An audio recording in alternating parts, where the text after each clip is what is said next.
17 years, countless voices, one studio. This is Dallas on Air, where Dallas goes to talk.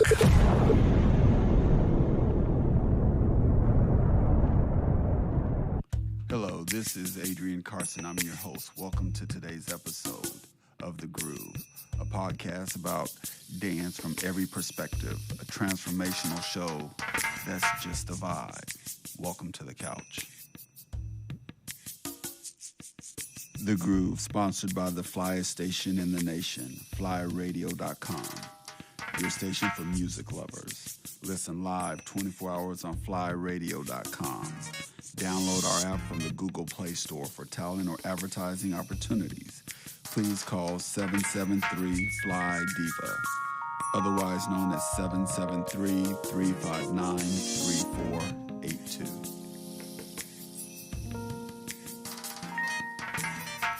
Welcome to The Groove. Today is a very, very special guest for me. It's one of my favorite DJs, Dj Bubba Yae. Welcome to The Groove, Bubba. Hey, good evening. How you doing? I am doing wonderful.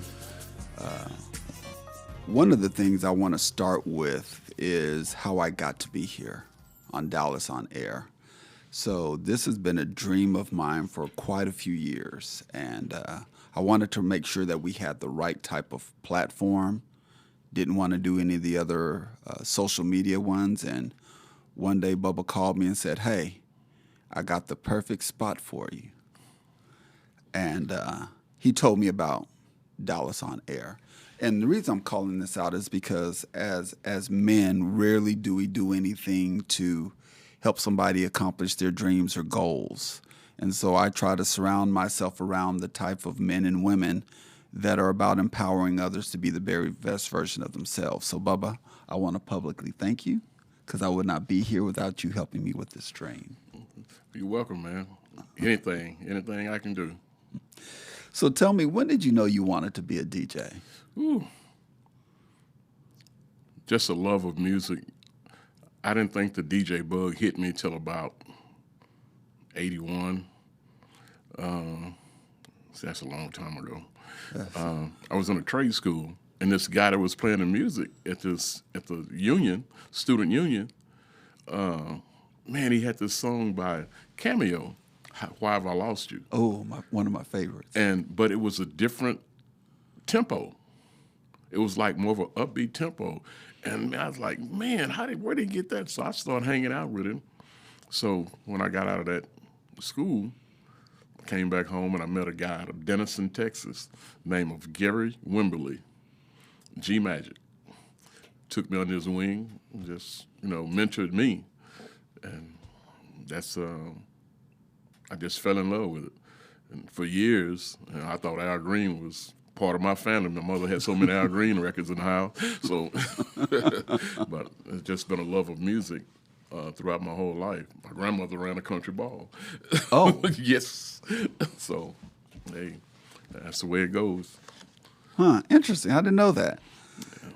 So after you were under G Money's wing, G Magic, what was the process that you followed to become a DJ? Did he start helping you with equipment or no, transitions? The equipment came later. It was more or less the technique of mixing. He started me off with 3 records, and he made me mix those records back and forth, I don't know, for about 2 weeks. Then he would add a record.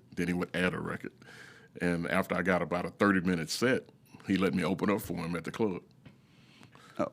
So did your mixing also include scratching? Because No. that was huge back then. So no scratching whatsoever, Technique 1200. I never really tried to. Okay. I'm more of a blender. Try to make my transitions as smooth as possible. Maybe change the song before you even know you're dancing on another song, I never really mastered the art of scratching. I can do a little bit, but there's a bunch of guys out there a lot better than me on that aspect. I remember when I first heard you play, and I was like, dang, he's a mixologist. Teasing the song, getting me hyped. getting ready for the song, then the song not coming in quite yet, so he's making me anticipate it. And you made me a much better dancer because I had to be patient. I had to be patient to wait to get to the good part of whatever song that you were introducing. And I think that's what made me fall in love with the way that you DJ. And I was like, man, I have to get to know this guy. Well, I appreciate that. I want this guy to do some stuff with me. I remember the first time I met you. I think it was the Addison City Limits?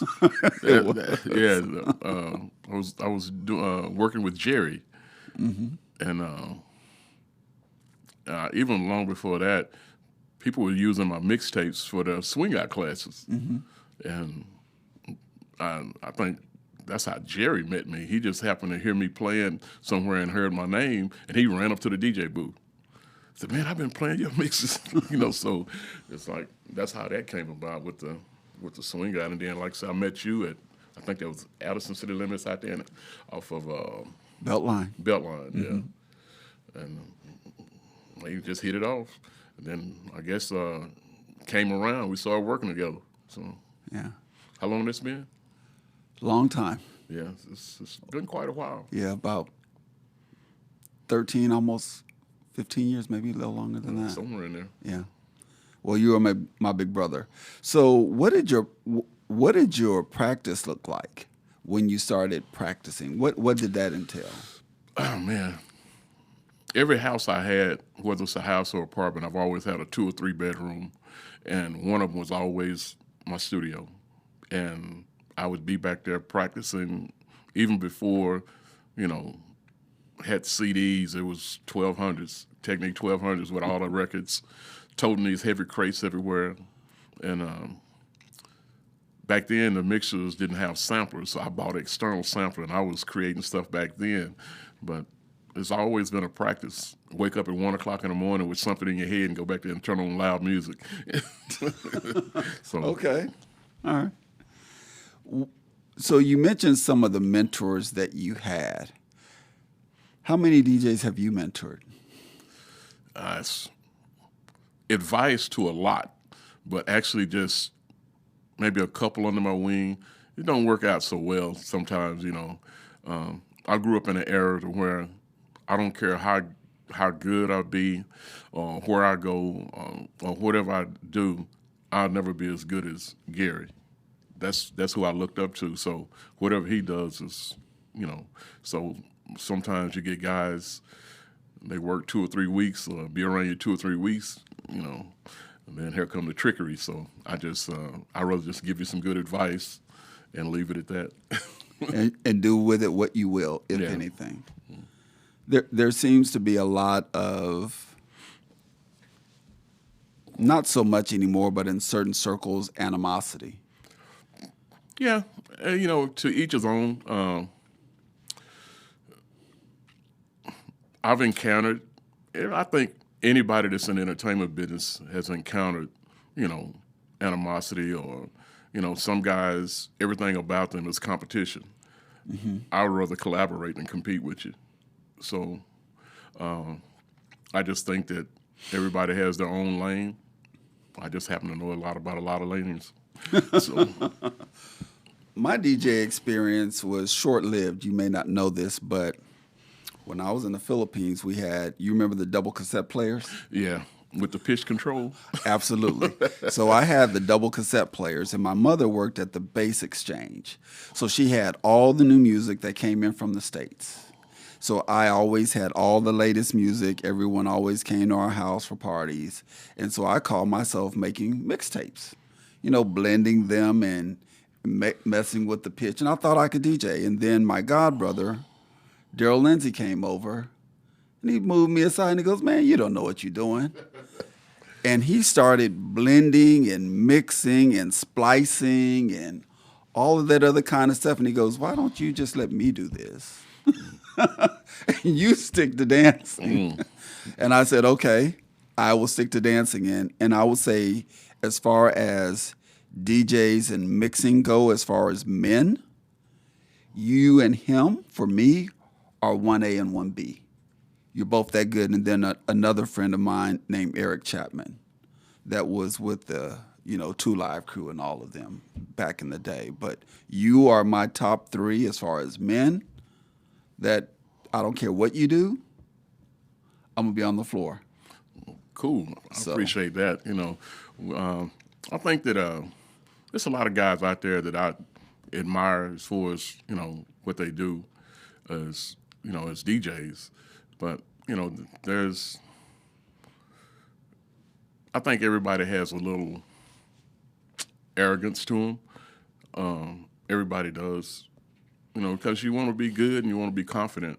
You don't let that get in the way. But I think there's a lot of good guys out there that just good. I like to go hear a few guys play, and I hear something that I hadn't played in a long time, So I think that's a good thing, and it's good to have somebody in your corner, I like to watch people dance. Well, I guess we're a perfect fit, huh? Well, it's one of those things. I can do the basic steps of swing out, but I'd rather play the music. Yeah, I know I teased you this month. Someone said they're going to pull you from behind the booth and get you to dance. Yeah, when they bring the Tootsie Roll back, I'll be ready.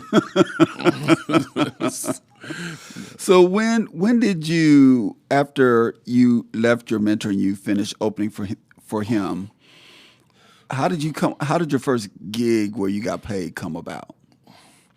I think I did a house party for some people. I had the turntables. I had a Sansui receiver and 2 Sansui speakers, and I was doing a house party. I think I got paid like $25, and I was just happy to be DJing. Somebody's party. Oh man, y'all want me to DJ? Okay, so I got to be known around my hometown and the area, and I think it was probably maybe 7, 8 years, 9 years went by before I started realizing I can make some money doing it. So just traveled around. I traveled around with a band for a number of years, and I was just band's DJ. So I love live entertainment. And we happened to do a show in Terrell, Texas, and the people that had the spot down there wanted me to come back and do a party for them, a New Year's Eve party, matter of fact. And then I'd been down there like 4.5 years. And I ended up in Dallas. It was a couple of guys there, Clint Garland and Mark Pettit. We became great friends, even though we did business, but we also knew how to separate the two. One of them asked me for an ink pen. I didn't know who they was at the time. Fast forward a little farther, a friend of mine that's run the door at the executive club, old dude named Mr. Howard. He said, hey, man, they looking for a DJ. So I go in the office. I'm sitting down talking to him. Mark, he's sitting across in front of me at the table. He said, well, where do you play at? Like that. And I told him. Then Clint walks in. He's looking upside my head. I said, man, you know me from somewhere? He said, man, you look familiar. And he said, what do you do, a bouncer? I said, no. I DJ a little bit. So he said, man, I know you from somewhere. And I told him where I played at. He said, man, you don't remember us? You gave us an ink pen? And they hired me to do the happy hour at the executive club on Wednesday, Thursday, and Fridays. And they were paying me a lot of money. Paid me enough money that I could do that solely for 6 years. Oh, wow. And I've always had other skills, but that's how I kind of almost ended up in Dallas a little bit. I worked in South Dallas. My first gig in Dallas was South Dallas, a little club called the Ghetto Club. 1990, I believe. And an unfortunate situation happened one Friday. And when we was released to go home, I didn't go back. I didn't go back. So I can pretty much imagine what that unfortunate situation was. But I always tell people that's where South Dallas was one of the places that I kind of groomed my chops, Okay. And you've seen me in different places, whether it's huge places with thousands of people or 50 people. So leading into that, you are a DJ that play multiple genres for Yes. multiple groups and audiences that you've invited me to that I've experienced. Do you have a preference of which genre you play? Nah, I think the adaptability, and me growing up with an old school vibe, whether it's blues, all of it is rhythm and blues. R&B is nothing but rhythm and blues.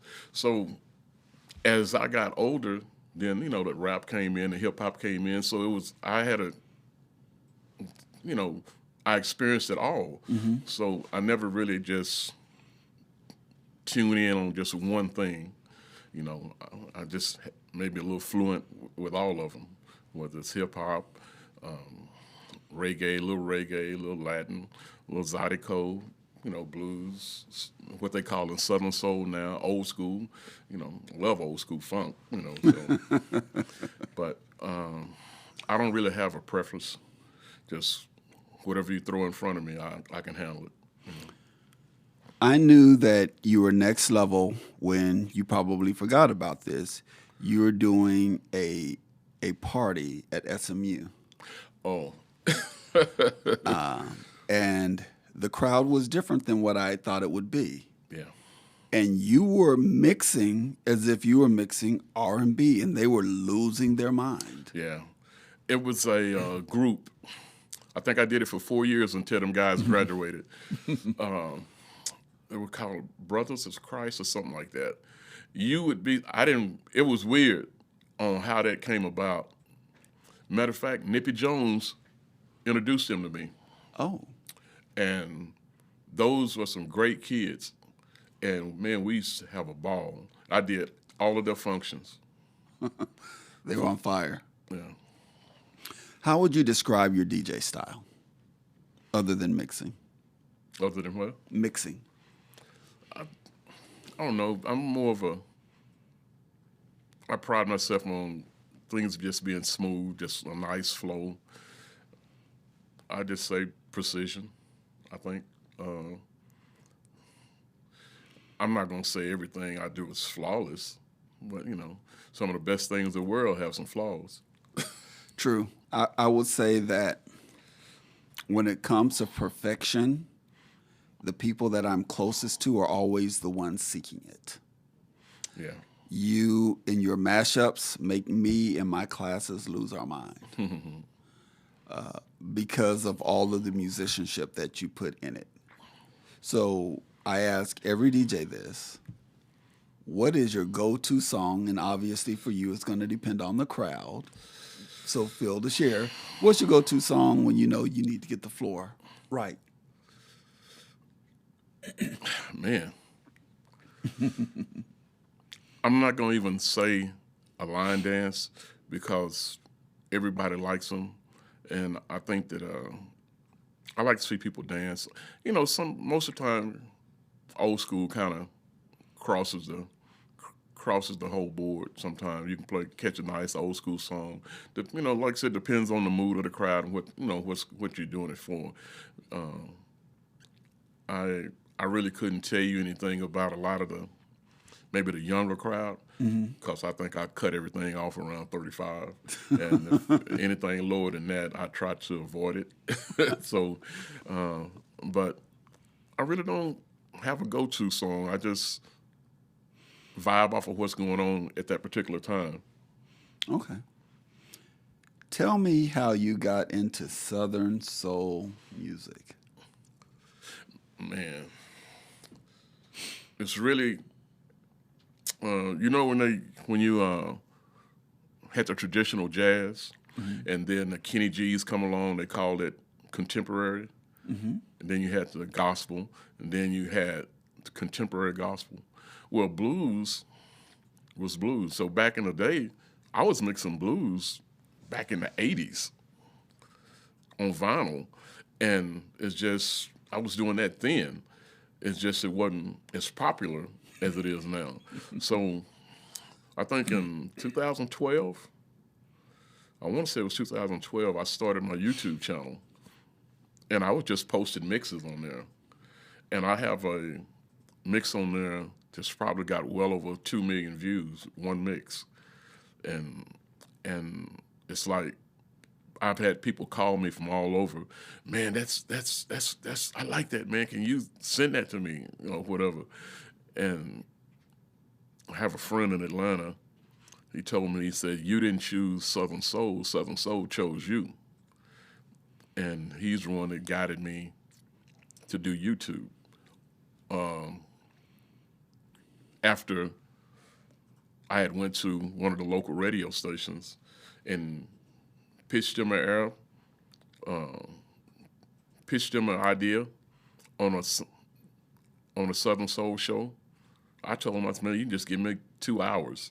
And I won't even talk about money until we get some sponsorship, because I just feel that strongly about it.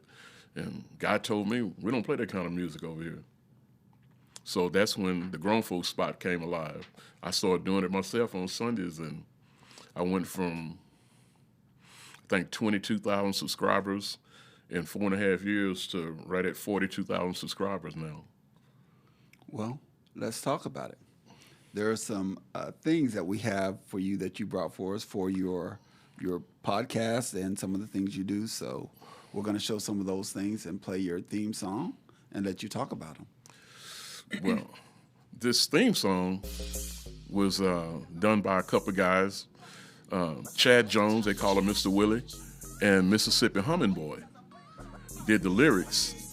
The original track is not this one. This track here is done by my cousin, Emac. Okay. And he's a great producer. He's done some big things. He's doing some stuff with E40 right now. And this is called What It Do. Well, let's listen to it then.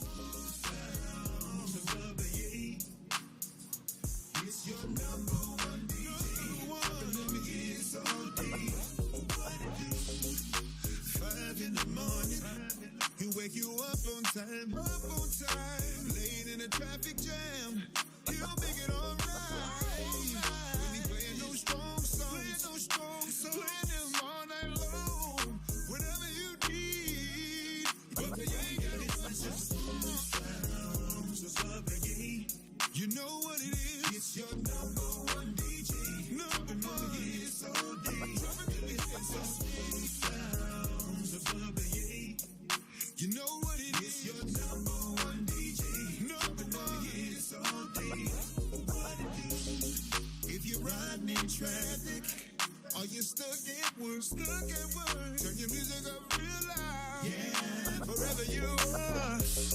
It's the only DJ, only one that knows what you like. Knows what you like. No matter where you are. Bubba Yae got listen to smooth sounds of Bubba Yae. You know what it is. It's your number one DJ. Number one hits all day. It's all smooth sounds of Bubba Yae. You know what it is. It's your number one DJ. Number one hits all day. Smooth sounds of Bubba Yae. You know what it is. It's your number one DJ. Dropping them hits all day. Smooth sounds of Bubba Yae. It's your number one DJ. Dropping them hits all day. Smooth sounds of Bubba Yae. It's your number one DJ. It's your number one hits all day. Smooth sounds of Bubba Yae. You know it's your number one DJ. Dropping them hits all day. When we're riding, turn up the music loud. Turn your music up. Something we can hear you. Who's the DJ for rock? Tell me who's that number one, that number one. Say go DJ, go DJ, yo. Go DJ, go DJ, yo. Say go DJ, go DJ, yo. Go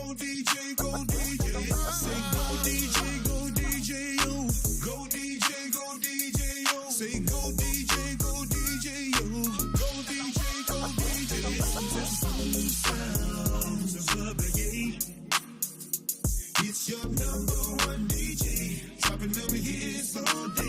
You're listening to the smooth sounds of Bubba Yae. It's your number one DJ, dropping them hits all day. What to do? I love that theme song. That is like an intro to Superman getting dressed and putting on his cape. I got a Superman cape too. I bet you do. That song motivates me to aspire to where you are in your footsteps. That song is really motivating. So I'm glad. Thank you for the share. Now, we've talked a lot about your DJing, but you're more than just a DJ. I will share with everyone that at all of my events, Bubba Yae has DJ'd my birthday parties with bands, and I didn't know it. I think you all of my birthday parties you DJ'd throughout all the years, and you don't just do music, you do lighting, you do sound for bands. Can you talk a little bit or a lot of bit about that? Because I don't think that people in our community realize that, but you do that abroad for a lot of groups. Well, my sound company is called Urban Flavor Music Solutions, and I tried to get out of it at one time, but I was talked back into it, and I sold a big system to a guy in Shreveport, I think maybe about 15 years ago. And I bought some smaller stuff. I was just going, okay, I'm not going to do the sound anymore. I'm just going to do the DJing.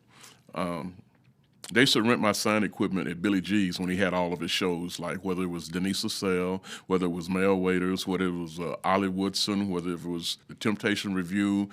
Every live show that he did over there, they rented my sound equipment, and this guy named Ron Smith, him and I would do the sound.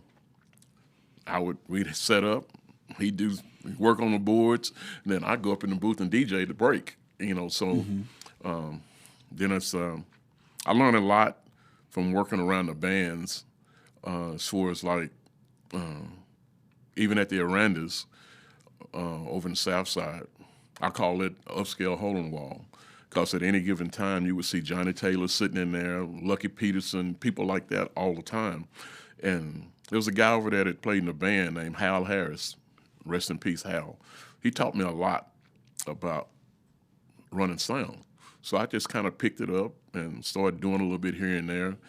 I don't do it a lot, as far as like maybe a small sets. If it's 500, maybe 1,000 people, I got enough sound to cover it easy, so done some track shows, like the guy Humming Boy that's on my theme song. He had an album release set here, and I ran sound for him as well. I've rented it out a few times, but it's a lot of work, and sometimes you have trouble getting what you really would supposed to charge for it. And there's an industry standard, but sometimes you'll compromise a little bit, but I am available to do that from time to time if I'm not busy. I stay pretty busy. You're very busy. But I think it was Lois Martin.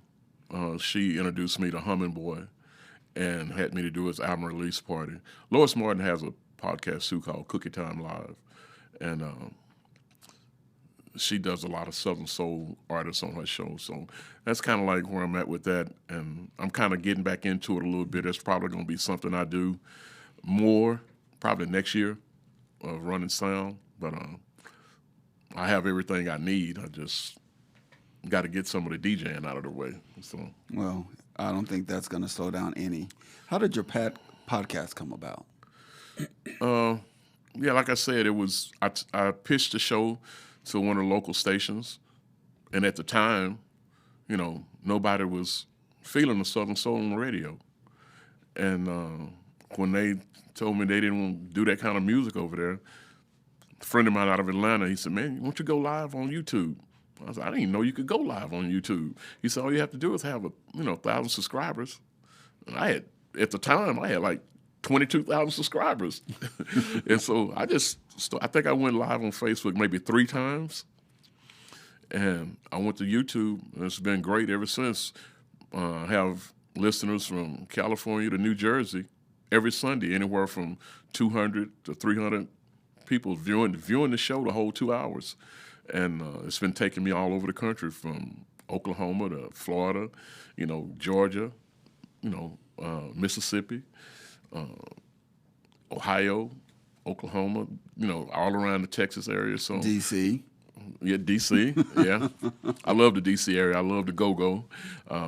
Even though I got my father's up there, but man, every time I go up there, they always have a set for me to do up there. Mm-hmm. So when does your show come on? What days? What time? Central time. So every Sunday from 1 to 3 Central Standard. It's a party show. It's really about the virtual chat room. I always say the music is just a plus. Okay. So I'm all about shouting out to fans. If you got a birthday, if you're going through something, you're part of the Grown Folks Spot family. That's just what it is. That's what the show is about, the virtual chat room. And like I said, whenever you hear some good music, that's just a plus. So you mentioned that the shows that you do, you are one of the busiest DJs I know. Yeah, a little bit. A lot bit. So how do you handle, and you probably don't much since you're always gone and busy, but you are headlining on a lot of big stages for a lot of cities and states. You have a scroll of venues you're already booked for to the end of the year. Yeah. Well, it's just some of them are private events. A lot of them are, some of the events are put on by DJs. And that's why I say, there's some guys out there that I really, grateful for, because they, you rarely get other DJs booking DJs. And, these guys out of Gainesville, they got this social club called Club Sunday. I do about 2-3 parties a year for them. Then when I go to Atlanta a couple of times a year to spend, West Palm Beach, down around the Houston, Beaumont area, Conroe. So, and a lot of these people there, hey man, they want me to come to their city. Well, I live in Texas, right? We know. Just tell us how much it's going to cost. Oh, that's beautiful. I figure up whatever it's supposed to be, and that's how I go. Now, there's another component of it that I've witnessed firsthand when you played. How do you feel about when you're playing, other DJs shazamming? Go ahead. Do you care? No, don't bother me. You hear something nice, you like it. If it can't Shazam, just ask me. I'll tell you who it is. Okay. I don't have a problem with it. And music is for everybody. I think that's important to note, because I've seen you do it. I'm like, oh, you're just telling me, because it's not a secret. Music is the music. Yeah. So I think that just goes to speak to your confidence in your ability to bring other people with you, or to help people out along the way. Because we hear something that I haven't heard that you play, and I'm like, oh, who is that? And I thought I knew music. You're like, oh, you don't know this? And then you'll play it again. And then I'm like, oh, okay, I want that right. Yeah. I pride myself on R&B. I hear something, and I say, okay, this will work for this set or this event. And sometimes music will come out, and you may have to sit on it for a few weeks or a couple of months, and then you work it in. People do not respond to new music very well. So you have to ease it on them. You have to ease it on them. I had this guy tell me he don't like Southern Soul, but I ease him in there from time to time. He's talking about me. I am not, as in all transparency, I am not a fan of Southern soul. It has nothing to do with Southern soul. It has to do everything waking up in Vivian Carson's house every morning until I left of blues and Southern soul-ish music all my life. So it's not that I hate music, and please don't judge me, but when I hear the music, we lived overseas, so there was a lot of dusting that had to happen to natural wood. So when I hear Southern soul music, I either hear some smell some liquid gold in my nose, some lemon pledge, or some lemon pledge, or some old English, whatever we had to dust with. That smell comes into my presence, and it repulses me.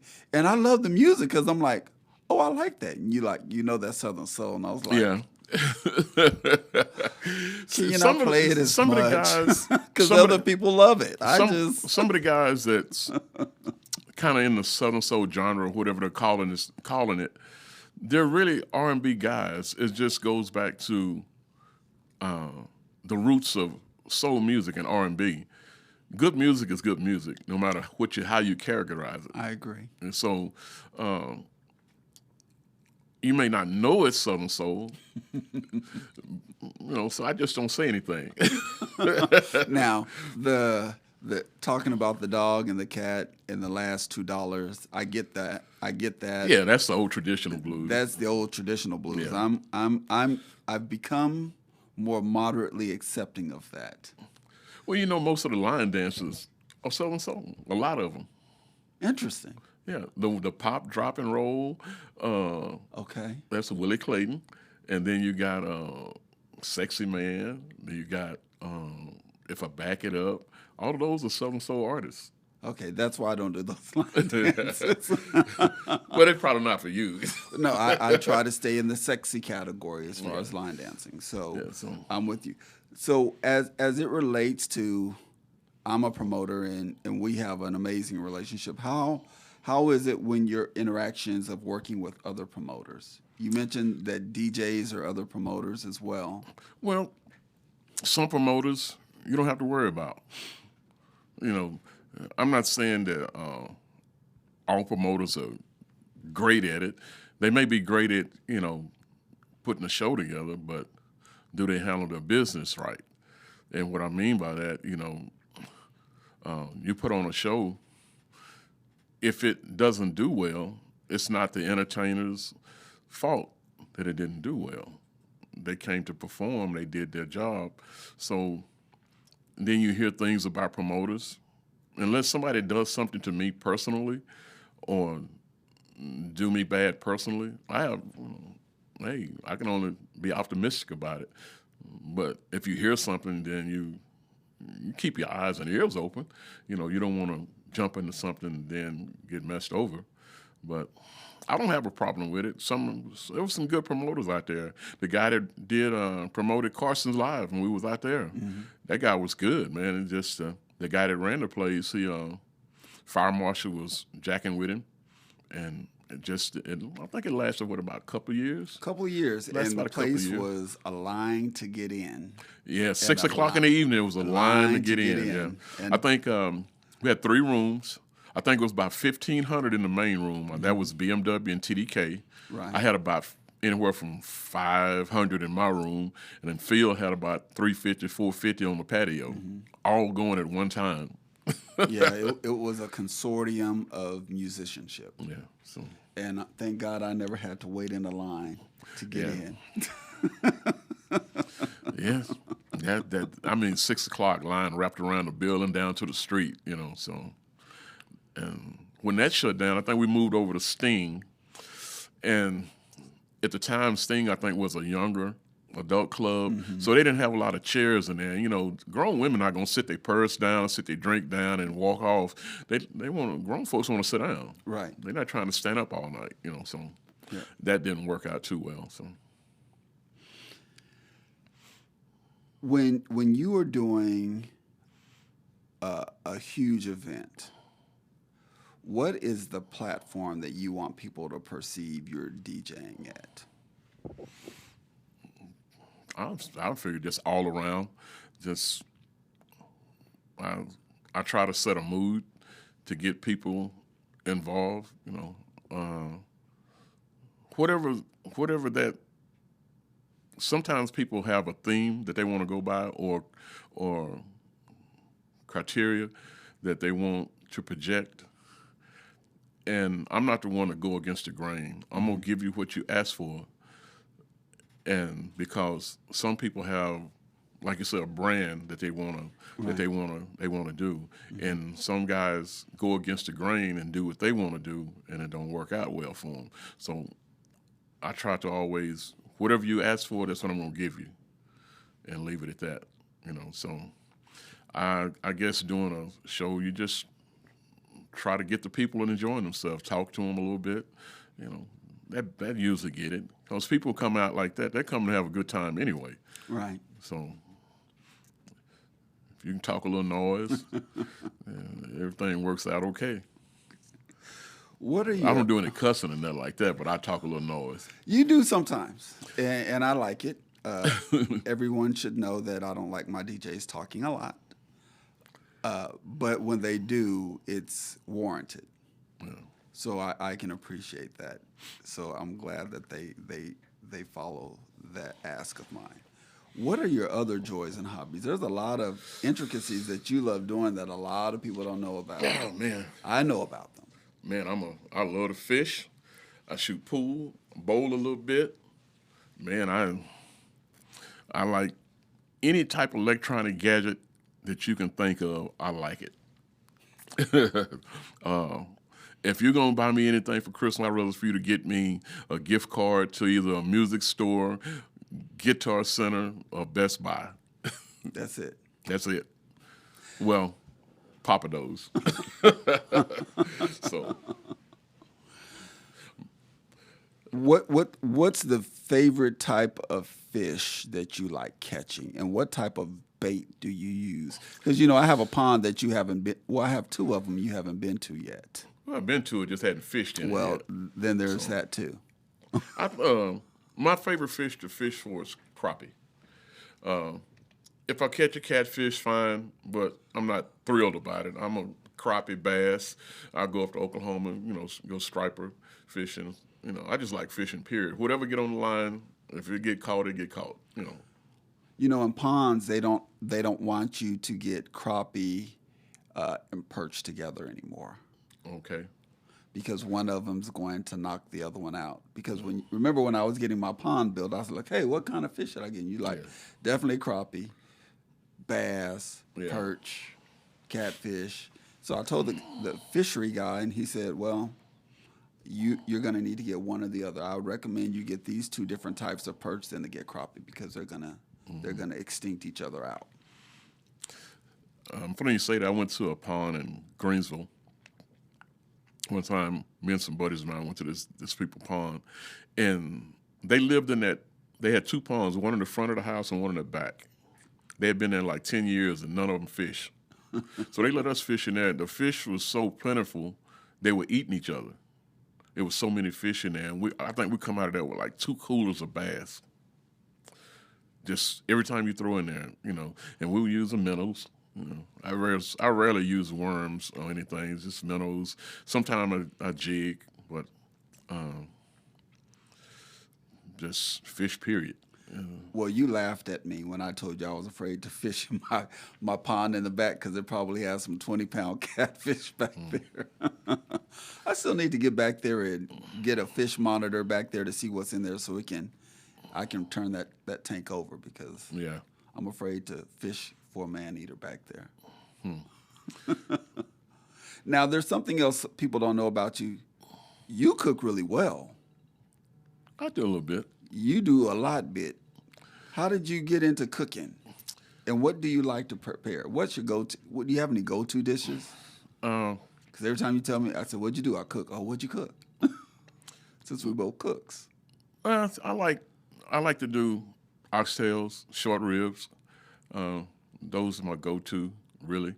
But I try a lot of different dishes. We'll try it out. Me and Vicky, my wife, we call it make it or break it. She may try something and I try something, but Cooking, I used to hang around my mother all the time in the kitchen and watching her. And then I think when I got old enough, me and one of my aunts, we worked at a nursing facility. I think I worked 7 to 3. I was head dietitian, and she was head dietitian on 3 to 11. So I've been cooking a long time. I didn't know you were a dietitian. See? Always finding out something on the couch. So the last time you fixed oxtails, didn't you smoke them? I sear them real well, and I cook them in a Dutch oven. Okay. And I like spicy, so it's going to be a little spicy. And after they cook maybe about 2.5 hours, then I add my veggies, do some rice, and there we go. Okay. What advice would you give women or any man that wants to DJ, that's starting out? Would you give them advice on their craftsmanship or their type of equipment to consider or not? What advice would you give them? I would tell them, first thing, get the best equipment money can buy, that you can buy. If you can only afford some beginner stuff, then okay, that's you. You'll eventually get there. But I think practice, work on your mixing skills. If you want to learn how to scratch, that can come later. But work on your mixing skills and just practice. Don't let people tell you what you can't do. Nothing beats failure but a try. So that's what my mother used to always tell me. So, that's good advice. Some guys get discouraged because they have a bad night and it may not go well for them, so they may get scared or get discouraged. But you can't do that. You're going to have bumps. Shit, I've been DJing all this time, and I still have some bad nights, but, you work your way through it. Everybody does, You may not want to be there at that time, or somebody say something to you that you didn't like or get on your nerves. That just comes with part of it, So as you're reading the room when you're DJing and someone says something slick to you, does that throw you off? Do you have to refocus to stay behind the booth to continue doing what you're there for? Or does that distract? How do you overcome that distraction? It doesn't really bother me too much. Somebody might request something and play it right now. Well, it all depends on what the song is, but request doesn't bother me, because I can do that, and then if it calls for a little lingo in between that, boom, go right back to what I was doing. So that part, I can say it probably doesn't bother me. Don't too much, really break my rhythm too much. So. When you are tell me about a friend of mine, DJ Lady Love, sent me a reel today about DJs, about people think that DJs just show up. And this reel had from beginning to end of packing the trailer. So tell me, when you're getting ready to go do a gig, and so when you do gigs for me, the gig is from 9 p.m. to 1 a.m.-ish, and you're there by 8 doing music checks, but that's just not where you start. So tell me, from beginning, when you were gonna DJ, to you loading up and unloading, what's that timeline? What does that look like? What's all entailed in that? If it's a plug and play where they have equipment already and all I have to do is just come, I'm gonna always try to get there an hour early. You never know, what's going on. Make sure that everything is working okay. But if I have to take equipment, I always ask the people, can I get, what's the earliest I can get in there? If the gig starts at 9 and you got an event building all day long, I'd rather get in there at noontime, set up where I can go back home and relax. Or if it's out far, make sure I have a hotel room where I can go and change and come back.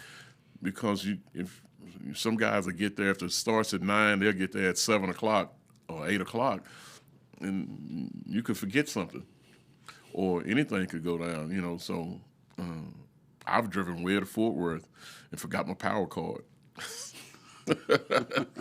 So I end up buying an extra one just to keep in my bag without having to worry about it, you know. So DJs are the first one there and the last one to leave, period. And people think oh, you're doing just playing music. Yeah, but it's a lot going to it. If the average person say, well, how much you charge to do this, how much you charge to do that, and you give them a price, that they right off the bat they're going to think that's too much. Most people always do. And if you go out and buy you some decent speakers, buy your laptop if you're using a laptop, buy your controller if you're using a controller or some turntables, then go buy your truck to haul it. Well, I'm just doing one gig. Well, okay. You don't want to spend the money to do that, so you have to hire somebody to do it, so their price is their price. Mm-hmm. You either want champagne or you want Thunderbird. You go pay for what you get. Yeah. Okay. All right. How can someone book you? Either email or you can hit me up on Facebook. My phone number is 469-585-5061. Or DJ Bubba Yae at sbcglobal.net. Same thing on Facebook. Or I do have a music store. You can buy my mixes. DjBubbaYaeMusic.com. And there's jazz mixes, R&B, old school, Southern soul. And you're also on Mixcloud, correct? I don't be on there as much anymore. Sometimes okay. I post a mix on there from time to time, but I really hadn't had time to even do any of that here lately. So, but I got to get in the lab. Amen. Mm-hmm. I'm begging you to. I am so excited that you came out here and hung out with me on the couch. We want to talk about the graduation coming up. So for those of you who do not know, I haven't done a graduation in 6 years. And a graduation is not what you would consider a typical graduation like high school. It's all about dance. So it's about the performances. Insatiable Elegance will be performing. There will be multiple professional groups performing. It is at a 4-star hotel, which is the Radisson, formerly known as the Intercontinental Hotel. And so it's a night of performances. It's a date night out. It's a dress night out. It's a hangout night out of brilliant performances. The attires after 5. Please, please, please do not procrastinate. This event will sell out, and tables are selling out quickly. So this event is August 23rd, and we are in May. By June, this event will probably be sold out. So please don't hesitate to get your tickets. You can Zelle me. You can find us on Facebook, Twitter, Instagram. It's X now, not Twitter. So you can find us on all of those things. But Insatiable Elegance, it's going to be brilliant performances, world-class dancers, delicious food, ambiance unparalleled. So please come out, support us. You can Zelle me. Tickets are all $100. My phone number is 972-877-0284. You can Zelle, as well as you can find this flyer out and about. So we want to thank you for joining us on The Groove. Next week, we will have Benny Hicks.